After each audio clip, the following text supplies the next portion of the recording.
Definitely, no?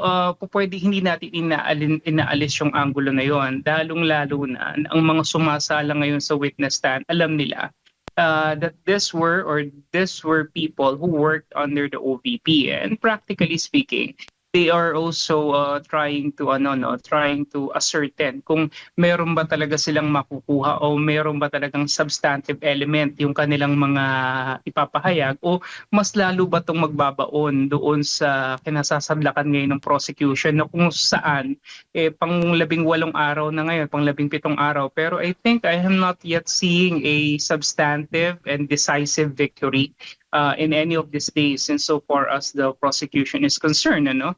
Other than, of course, grandstanding on the part of several senators who are allied with them, o kaya itong masyadong pagmamaneobra nitong kanilang mga abogado na para bang kinakayan-kayanan lang nila yung defense, no? Pero we need to understand that in a prosecution, in an engagement or in a proceeding like this, talagang expected naman natin yan, ano? Pero kinakailangan din siguro na maging matapang yung prosecution na ilatag yung kanilang mga testigo kahit ito pa ay nagtrabaho dun sa Office of the Vice President, because they're trying to make a good case here, no? And they can never do that unless they will be able to get the people that directly work with the OVP and that directly were given allegedly the orders, no, to actually disburse this amount or to encash this amount. And kinakailangan talaga nilang harapin yung kanilang mga pangamba kung sakasakali mang natatakot sila. Dito natin makikita kasi yung true test of the mettle, ika nga, of a good litigant, no? Kung papaano niya talaga ilalatag yung tamang mga tanong para ma-extract yung mga sagot na gusto niya malaman o makuha from a witness, to ascertain na hindi ito nagsisinungaling, or to find flaws or inconsistencies dun sa kanyang mga magiging sagot. O ano ho yung assessment ho ninyo? Masasabi po ninyo muna doon sa kinalabasan nitong Day 17, kung saan nga ay natapos na yung pagharap ng testigong o iniharap na testigong si Gina Acosta, yung disbursing officer ng OVP. Well, I think kahapon, basically, wala akong masasabi na very, very tangible and very remarkable outcome insofar as the prosecution is concerned. Ano? Yes, they were able to bring out, in the open, several names, like yung mga ginamit dito sa disbursement. Ano? Pero I think it's still clothed with the idea and the ideal as to why we have it as confidential now in the first place. So I think other than that, yung mga names na nailabas, wala akong masasabing masyadong puntos, no, insofar as the prosecution is concerned. Actually, mas nakita nga natin dito yung sidelights na naman, yung mga binanggit na naman na pahayag nitong ating mga senators, particularly itong si Senator Raffy Tulfo, na parang binubuli niya, no, and parang binibelittle niya itong ating testigo, no. So I think it's still very much within the within the control of the defense, no, kung paano nila sinalag kahapon, dahil nga wala naman direktang paper trail in the first place na na-establish, no, na magpapatunay na talagang nakinabang yung ating ikalawang pangulo dito sa pera na ibinibigtang nila sa kanya, no. Yes, it was disbursed. Yes, it went through the bureaucratic channels as how it should be, no. Pero yun nga, ang kailangan kasi dito ma-establish is meron ba talagang direktang pinakinabangan dito yung ikalawang pangulo? Ibinulsa niya ba yung pera? Siya ba ay nakinabang dito? I think those are the things that were not settled yesterday, no. At kahit anong galing man sa isip niya nito ni Attorney Ligutan, mukhang hindi yata niya na ilabas yung gusto niyang sabihin, dahil nga I think the witness really stood her ground as well. Opo, at laging binabanggit yung pangalang si Colonel La Chica ni Gina Acosta. Pero nang tinanong kung siya na ba ang susunod na testigong ihaharap ng prosekusyon, aba hindi pa natin alam kung kailan ba susunod siyang ihaharap. Tama ho ba yung naging obserbasyon ng mga senator judges? Although wala naman sa kanila yung ano talaga na kung sino yung isusunod na testigo ng prosecution. Pero para lang magkaroon ng yung line of thoughts, kumbaga, Prof, ay magtutuloy-tuloy. Yeah. Dapat ho ba? Ganun din dapat ang ginawa ng prosecution?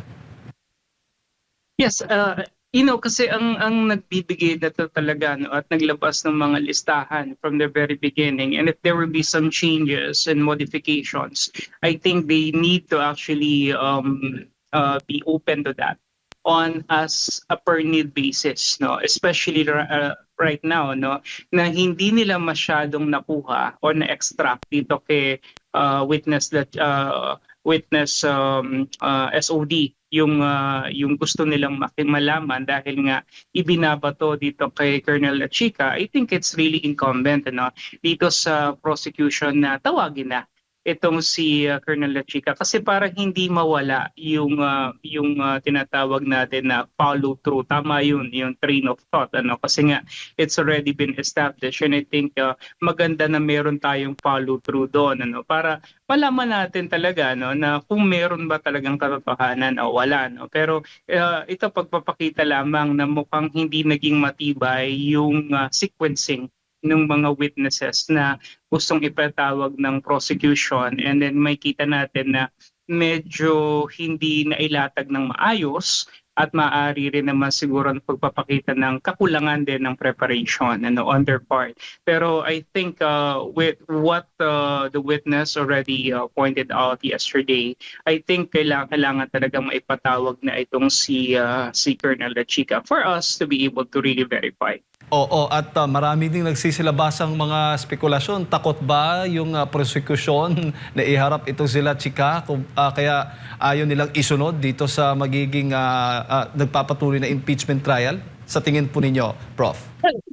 Well, definitely, pwede hindi natin inaalis yung anggulo na yon. Lalong-lalo na ang mga sumasala ngayon sa witness stand, alam nila that these were people who worked under the OVP, and practically speaking, they are also trying to ascertain kung meron ba talaga silang makukuha o meron ba talagang substantive element yung kanilang mga ipapahayag, o mas lalo ba itong magbabaon doon sa kinasasablakan ngayon ng prosecution na kung saan pang 18 araw na ngayon, pang 17 araw, pero I think I am not yet seeing a substantive and decisive victory in any of these days insofar as the prosecution is concerned, other than, of course, grandstanding on the part of several senators who are allied with them, o kaya itong masyadong pagmamaneobra nitong kanilang mga abogado na para bang kinakayan-kayanan lang nila yung defense. Pero we need to understand that in a prosecution, in an engagement or in a proceeding like this, talagang expected naman natin yan. Pero kinakailangan din siguro na maging matapang ng prosecution na ilatag yung kanilang mga testigo kahit ito pa ay nagtrabaho dun sa Office of the Vice President, because they're trying to make a good case here, and they can never do that unless they will be able to get the people that directly work with the OVP and that directly were given allegedly the orders, to actually disburse this amount or to encash this amount. And kinakailangan talaga nilang harapin yung kanilang mga pangamba kung sakali mang natatakot sila. Dito natin makikita kasi yung true test of the mettle, of a good litigant, kung papaano niya talaga ilalatag yung tamang mga tanong para ma-extract yung mga sagot na gusto niya malaman o makuha from a witness, to ascertain na hindi ito nagsisinungaling or to find flaws or inconsistencies dun sa kanyang mga magiging sagot. Oo. At isa sa mga ina-establish din doon sa pahayag po o sa testimonya ni Gina Acosta, patungkol pa rin dito sa 125 million pesos na confidential funds na ginastos within 11 days, kasi yun talaga yung ina-highlight nitong nasa prosecution. Sinabi na dumaan naman pala sa regular na proseso. So Right. ano bang mali doon, Prof? Yeah. Exactly. Again, we boil down to the idea of optics, no. Ito yung tinatawag natin kasing yung mga statements na sa tingin nila ay magkakaroon ng shock factor, insofar as our kababayans are concerned. Again, when you look at the entirety of this impeachment, isa lang naman talaga ang pinututungpalan nito, no? It's the control of the narrative, no. Yung pagbato ng mga akusasyon kahit wala naman talagang sapat na batayan at sapat na basihan para lang talaga ipin down yung ating ikalawang pangulo. And again, I always say this, no. This is really in preparation for 2028 elections. Make no mistake about it. Well, anyway, at any rate, siguro kinakailangan din maunawaan ng ating mga kababayan, and I think many of our countrymen are actually slowly grasping the full extent of the approach and the characteristic ng atake na ginagawa rito ng prosecution, na yun nga, they're making a very big issue out of something na kung tutuusin talagang procedurally tama naman at wala naman talagang nilalabag, no. Pero kasi kapag inilatag nila doon sa kanilang mga pahayag, sa kanilang mga soundbites, parang lumalabas na merong irregularidad na nangyayari, which I think from the get-go, and I think even the presiding officer already is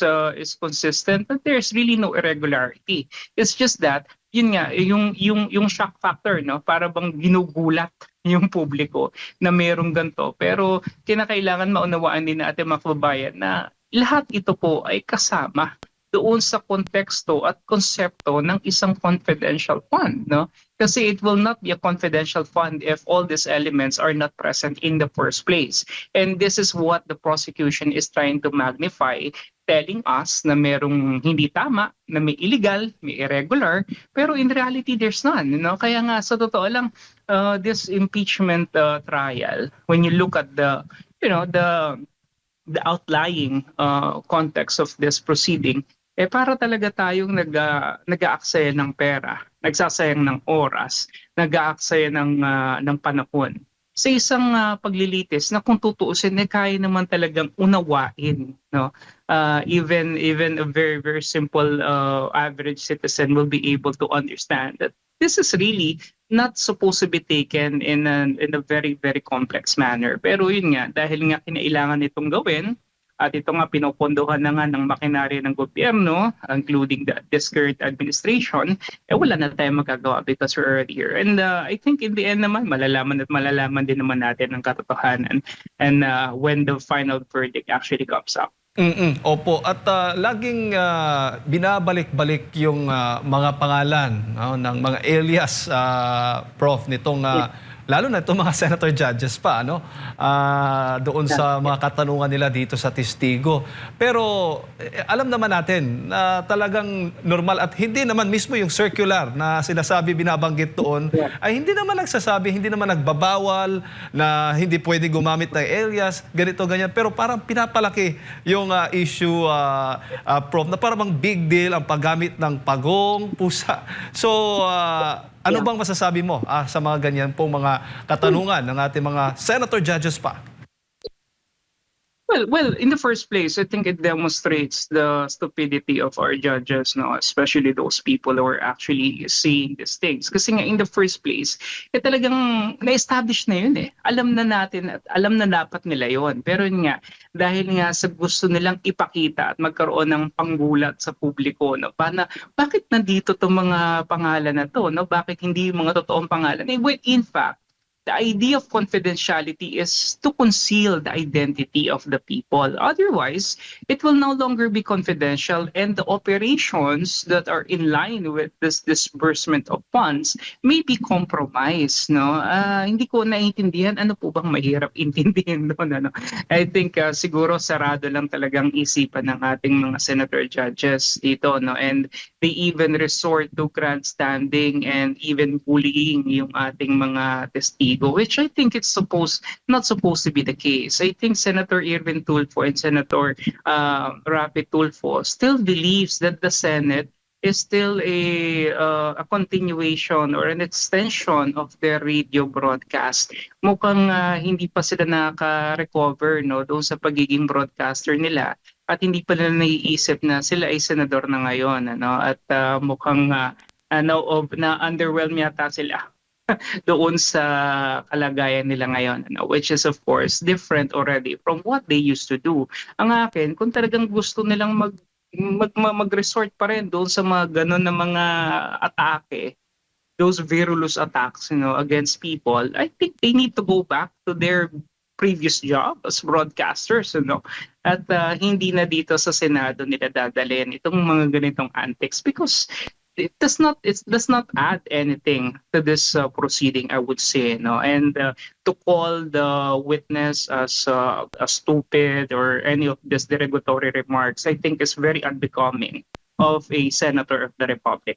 Opo, opo. At marami ang talagang galit din doon sa mga pahayag na yan, no? Yung mga katanungan at mga sinabi. Kasi hindi naman daw yan ganyang ugali, no? Ng isang judge. Kung haharap ka, dapat maging impartial, kumbaga. Prof, ang ipinapangita nitong mga senator judges. Although, iba naman talaga dito sa impeachment trial dahil may halong politika po talaga. Pero, Prof, oh yes, go ahead po. Anong masasabi mo? Yeah, kasi nga po, kung titingnan naman natin, yes, they're politicians in the first place, pero kung makikita natin kapag naman halimbawa yung mga kagaya ni Senator Pia Cayetano or Senator Alan Peter Cayetano nagtatanong, they're also stressing a point, they're making a point, but not to that level, na talagang nagiging derogatory at nagiging parang pinapalengke nila yung witness, I think that's not how it is, you could stress a point, you could make a very good valid contention, why not, but at the end of the day, we need to maintain proper decorum and the proper respect should be given to the witness. In the first place, the witness is not supposed to be there, pinatawag, sinampina, kinalad ka dito sa korte para tanungin, and I think they should be accorded a great deal of respect at magkilala doon sa effort na gusto nilang ilagay yung kanilang sarili para talaga sa pagkakaroon at pagka malaman natin yung katotohanan. And then you're not supposed to be subjecting them to these things. And I think this was born out of the frustration nitong mga judges na kaalyado ng ating Pangulo, dahil nga alam nila na unang-una tumatagal itong paglilitis na to, mukhang nababawasan din yung interes ng taong bayan. Kasi kung totoo na may traction itong impeachment na to, at kung talagang ang gusto nilang gawin dito is hindi naman talaga mapanagot ang ikalawang Pangulo, kundi siraan lamang siya at pahinain yung kanyang makinarya for the 2028 elections, I think it's not really hitting the target at all, and I think this is one of the reasons why this government allies or administration allied senators are trying to do these tricks at the moment, out of sheer frustration, I believe, dahil nga walang nangyayari doon sa kanilang mga ginagawa, at sa kanilang mga pinlano. It's not gaining any kind of traction at all. And so para sa isang gobyerno na gumagasta ng napakalaking pera at nag-involve ng napakaraming tao at nagsasayang ng napakahabang panahon sa isang paglilitis na wala namang kinapupuntahan at wala naman talagang nangyayari insofar as their side is concerned, talagang sayang ito, Kaya talagang hindi natin maiwan, magagagalit ka talaga. And I think that's the reason why these Tulfo brothers are really very furious at the moment. And I think they have every right to claim so, because nothing is happening with the design that they have at the moment.